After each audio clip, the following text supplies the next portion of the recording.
Hey everyone, Spicy Toast Gaming here. The most recent patch notes just dropped, and this should be a absolutely massive patch. This is potentially the most impactful patch of the game we've ever seen since the game was actually created, at least our side of the game, Path of Champions that is. So let's just go ahead and dive right in. So patch notes, new feature being added. So the constellations, we've known about this, at least we saw, or this was announced in my interview that happened just a few days ago. So yep, constellations are being added. Viego being added with his full constellation. That should be pretty awesome. So you can see right here, constellations, Path of Champions stars have evolved into constellations. Power up your favorite champions in all new ways. So Viego, he's being added. Now, one thing that I'm not sure about, but they say fully equipped with his blade and a full constellation. So him having his blade, I don't know if that's just referencing like the photo, or if we're going to get a epic relic themed around his sword. I don't know. They don't list that anywhere here of him having an epic relic, so it could just be some extra little flair that they added, but maybe we'll see that in the future. Who knows? But yep, he's being added as a 6-star champion right away. New stat, regen. So now when you're able to successfully clear an adventure, the start of the game, you'll heal up. That is now this regen stat. We already had some other things in the game kind of functioning the same way, so this is just replacing that so it can be utilized a little bit better.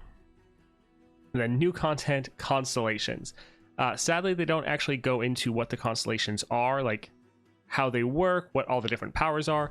Little sad, but they do give us a full list here of all the champions that are getting the constellations.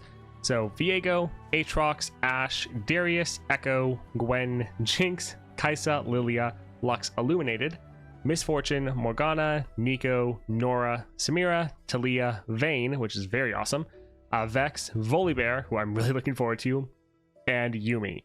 So all of those champions are getting some massive changes with their constellations. They're able to go up to 6 star powers and just be much more powerful.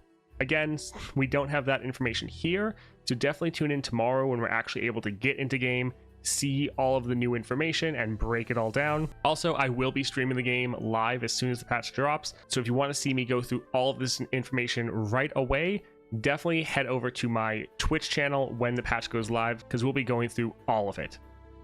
Up first though, so new rewards and reward sources. So they're adding some new currencies, gemstones, star crystals, nova shards, and nova crystals, and these are all regional. So you're going to get certain amounts for every region. It'll be interesting to see how that plays out. It's going to be a little difficult keeping track of all these new currencies. So they say regional gemstones, crystals, and shards have been added alongside champion fragments and can be used to power up a champion's constellation based on their regional alignment. So these will just all be used to power up the constellations. We still don't know yet how many of these are going to be needed, how valuable these are, how rare they're going to be, but new currencies will again have to see tomorrow kind of how they actually play out. Well, we are also getting some new rewards, so you can now earn diamond vaults. Previously the platinum vaults were the highest. Platinum vaults would give you about 70 I wish 40 champion shards, and they could high roll to go up to like 50 or 55. So diamond vaults maybe are going to give us like 60 guaranteed fragments, and then could high roll to be maybe like 70 or 80, but we aren't sure. Probably going to be 60 at minimum. I would say 50 champion fragments, so new higher tier. Awesome. Star vessels will award star crystals as well as nova shards and nova crystals depending on the tier of the vessel. And then gemstone vessels will award gemstones of different volumes based on the tier of the vessel. And then both of these have region specific and generic randomized versions. So these will essentially be going into the game like we have vaults for champion fragments, and then we have reliquaries for relics. These different vessels will just be giving us the new currencies for constellations. Now, new quests and reward sources. Achievement quests, not really sure what this means. Don't know if this is just the new quests that are being added to the game, and that's it. We'll have to see. Adventure slot rewards. Again, I don't know if this is new that they're adding more rewards for the adventures, or if they're just talking about the rewards we already can get from adventures. Monthly adventures. Now, I'm a little confused on what this actually means. I don't know if they're referring to the monthly challenges or if they're doing what I always do and mix up weekly adventures and monthly challenges. And so I don't know if there's new monthly adventures that are essentially the same thing as monthly challenges, but maybe more difficult, or if they're just referring to the monthly challenges here. Again, I'm not sure. It says new quests and reward sources, so maybe these are all just completely brand new. Emporium, Stardust offer for gemstones. So in the interview, they said that there's going to be a daily offer for this right here, something else we can spend Stardust on to get gemstones to help power up our constellation. So that'll be good. If these are all brand new, just new ways to get more shards and rewards, then that is amazing. Again, not 100% sure. They don't really give us many details on what this actually means or how rewarding these are. So again, something we really are going to need to check out in game. With the release of patch 5.5, Constellations were refreshing some rewards to provide new treasures. So really nice that even though they're adding all these currencies and they're adding so much more for us to spend stuff on, they're at least giving us more ways to get resources so it doesn't feel as bad as far as a grind. Also, I don't know if for the monthly adventures they're mini monthly challenges and they're talking about all the new rewards we're getting in those monthly challenges, because they've updated it and it's amazing. But moving on, we have a large selection of new featured bundles to choose from on 5.5 to celebrate the launch of Constellations. So this is really good. The biggest issue, or the reason why the game has been struggling, is it hasn't been making enough money. So adding ways that people can actually spend money if they want will be very good. So intro bundles, a bundle designed to get you started in Path of Champions for the first time, or give you a healthy dose of loot to dive into the world of Constellations with your roster. Normally, how bundles were before is you could only buy a bundle once. For some of these, I don't know if these bundles you can just buy as much as you want. So not 100% sure there.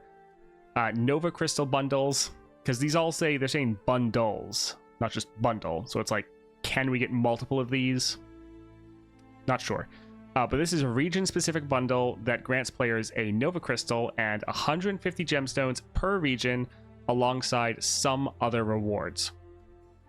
So if you really want to spice things up for a certain region, you need to get some more rewards to get your constellations going, this is something you can do. Celestial bundle, region-specific bundle that grants players 600 gemstones per region alongside some other rewards. And then the issue with a lot of these is we don't know the price of them, and then we don't know how valuable these rewards are. So it's very hard to evaluate these bundles with the information we have. So again, definitely tune in tomorrow when we actually get more information and can really break these down.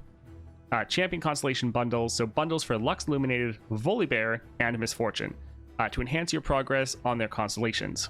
These bundles also include an exclusive epic relic unavailable in Golden Reliquaries. So Lux gets her incandescent baton. There's the icon of Val here and Shock and Awe. So they don't tell us what these are, but they have actually leaked. So we're going to go take a look at what these bundles, or not what the bundles, but what these epic relics actually are. All right, so I'm just going to hide my candle. Not hide my candle. Hide my camera for a moment. So Lux's incandescent baton. So we have If I'm Lux. We don't know if this works for both versions of Lux or just the new one, but if it's both versions of Lux, that's amazing. +1 starting mana. Game start, draw a follower that costs 2 or less and grant it Targon's Brace. So very solid and simple, just giving you 1 extra starting mana. Really good. But then also drawing a follower you can play right at the start of the game and giving it Targon's Brace so that it can support other units, which really goes well with your support playstyle. All around, very solid, helping you in the early game so you can just blast. So this will be the one for Lux. Next then we have the icon of Val here. So power, your elemental spells and skills deal 2 extra damage. Again, very solid. With Volibear, you have a lot of spells and skills, so this will just help you do more damage, get more kills, and then keep your scaling going with all those sigils you're going to be generating. So really fun right there. And then Shock and Awe. power when an ally that costs 1 or less attacks, deal 1 to the enemy nexus. Now this icon here shows that it's a skill, or should be a skill that is. So this will be having some pretty solid synergies, and since this is a skill, it should scale with any modifiers that increase skill damage, such as like a Luden's Tempest, or even the icon of Val here, despite the fact this is elemental skill.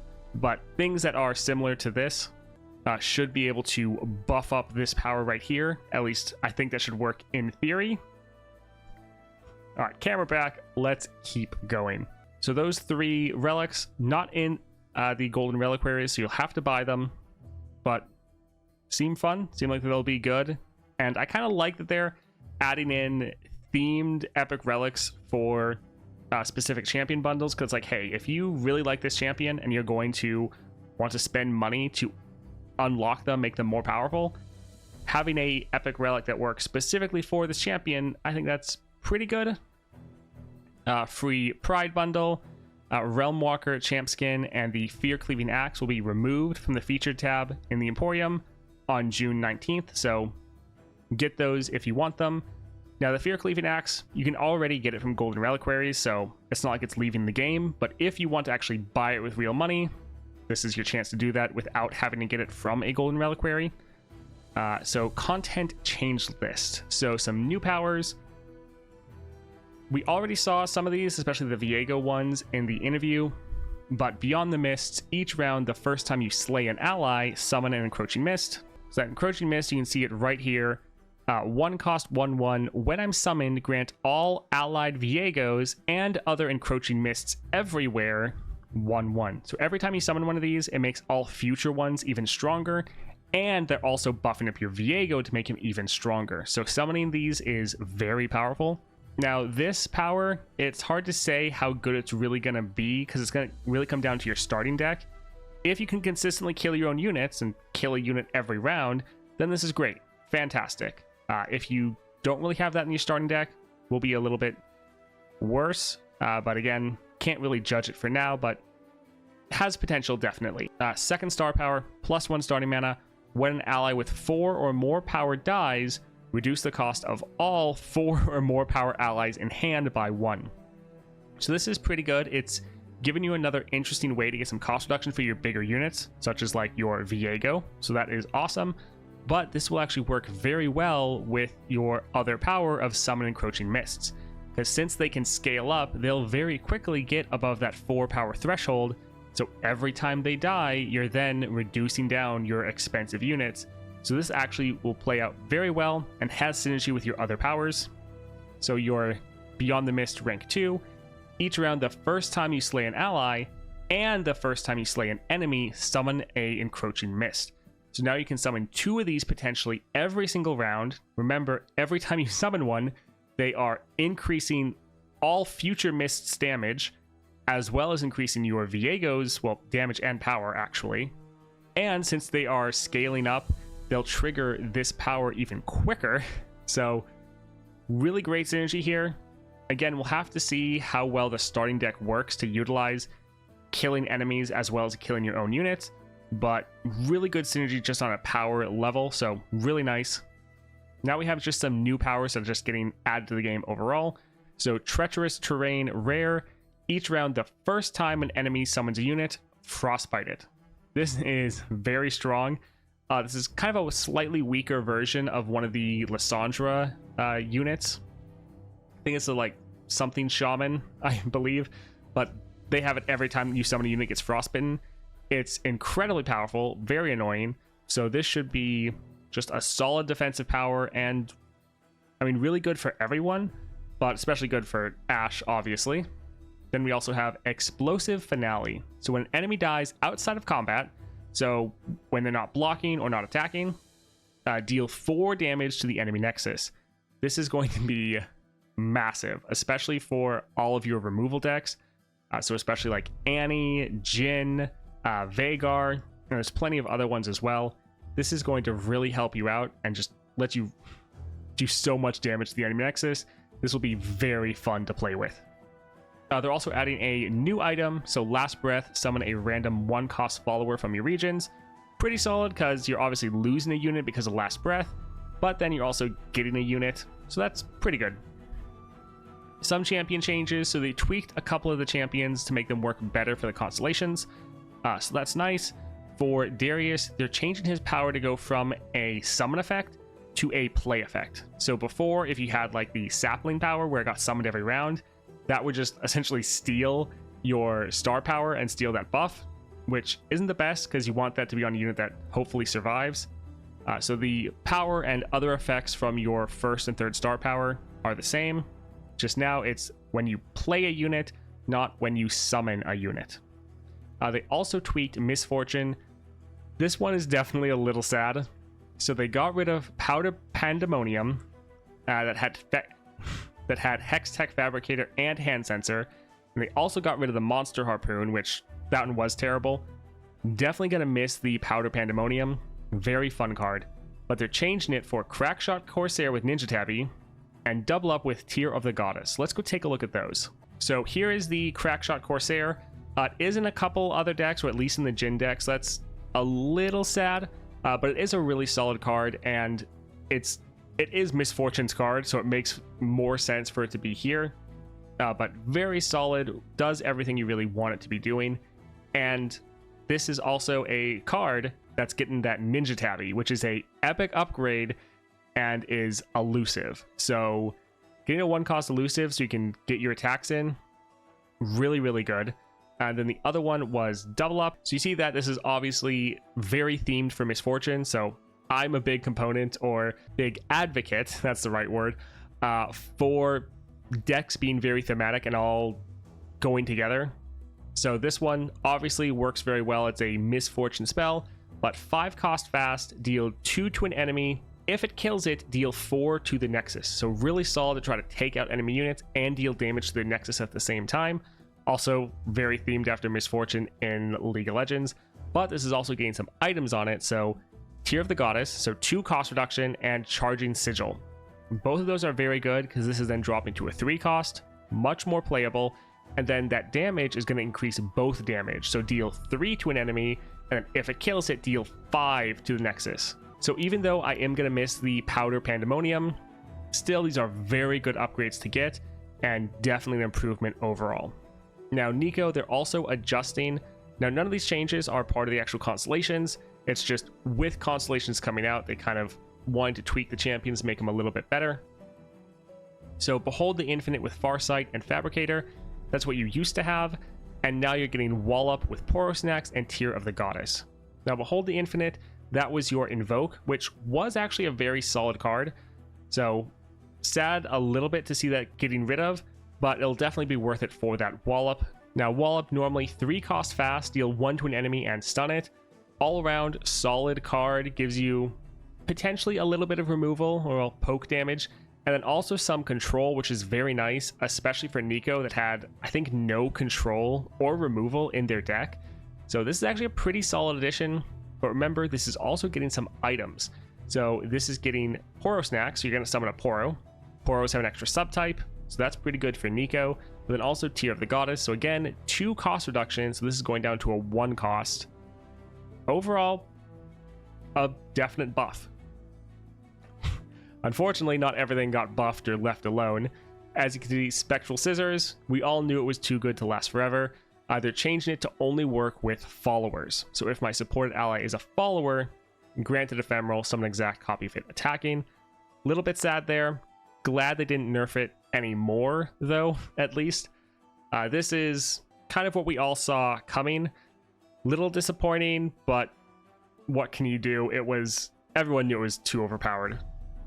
Bug fixes, though, some of these shouldn't really be bug fixes, but fix an issue where Bright Steel Protector and True Shot Barrage could be acquired with 2 different versions in the Path of Champions. Moving forward, only the correct version should be available. So yeah, this was something that popped up last patch where there was multiple versions of the same card, which was weird. So they're fixing that. Fix an issue with Voidling Shell appearing on all types of cards. Now it's only going to be on units. Very good, because it was pointless on any other card. So that's solid. Fix an issue where the story landmark icon could overlap and obscure an enemy's card keyword icon tray. I didn't really notice that happening personally. Some of these right here, though, very, very good. So Vex's second star power, Psychological Warfare, and the Morello Nomocon will now apply Gloom based on pre-damage mitigation values, so bypassing Tough and Barrier. This is massive, because yeah, before Vex, your spells could get hurt or reduced down by Tough and Barrier, reducing the amount of Gloom, and a lot of your Gloom is in implementations of 1, and so Tough would just completely shut it down. So this is actually pretty solid and definitely a much needed buff. This one kind of fits in the bug fix section, because yeah, they probably should have been doing this originally. This next one, though, little weird. Concologist is now removed from Vex's starting deck, which is fantastic. That card didn't make sense thematically, and gameplay wise it was terrible, so they got rid of that and they replaced it with Withering Wail. Now, unlike the other changes that they talked about earlier, which this should have been fit with, they're not saying what items this had and what items Withering Wail is getting. Hopefully it's getting some, but Withering Wail, 4 cost fast, so definitely pricey, but deal 1 to all enemies and heal your Nexus 3. This is fantastic because you're essentially hitting the entire enemy board for damage, and then because of your second star power, that's going to be glooming all of them. So this is going to be very good, really help your gloom application, gives you potentially some more removal, can give you some sustain. Such a better card than the Concologist. This is a fantastic change. Hopefully this has some items on it so it's a little bit more playable, but still, even as is, definitely much better than the Concologist. That card didn't work at all. Moving on, though, fix an issue where the early lost powers would show non-common powers. So just if you lost a game in like the first attempt and you had to try again, the powers it would show you were supposed to all just be common. They weren't, so they fixed that. Fix an issue where Mind Meld node in Lysandra Adventure work differently than other Mind Meld nodes. This is actually really important. Normally, Mind Meld lets you cut a card for an increasing cost in health. The one in Lysandra, though, you could just keep cutting cards and it always just cost 2 health. So that wasn't working as intended, so this made people always go for that node because it was always there and just try to essentially abuse it. So that's being fixed, so hopefully this should help the Lysandra Adventure be a little bit more varied and not have people just always go top every single time. So that's pretty good. Overall, like, that's it for the patch notes. We got a lot of information, but we also got a lot of questions. For one, we don't really know anyone's constellation other than Viego, which we touched on in the interview. So that's a little sad. We'll definitely need to break that all down tomorrow. As far as the bundles, we don't know the price of them or how valuable what's in there actually is. So again, can't really evaluate the bundles at all. And then the new rewards, new quests, all that sort of stuff. We don't know how many quests there are. We don't know how rewarding they are. We don't know how difficult they are. So there's just a lot that's being added into the game, but a lot we don't really know at the moment. So definitely stay tuned to the channel because we'll be breaking that all down as soon as the game comes out. And we will be streaming the game live for many hours as soon as it comes out. So definitely go and follow that Twitch channel if you're interested. That's it for me, though. I hope you all have a great day.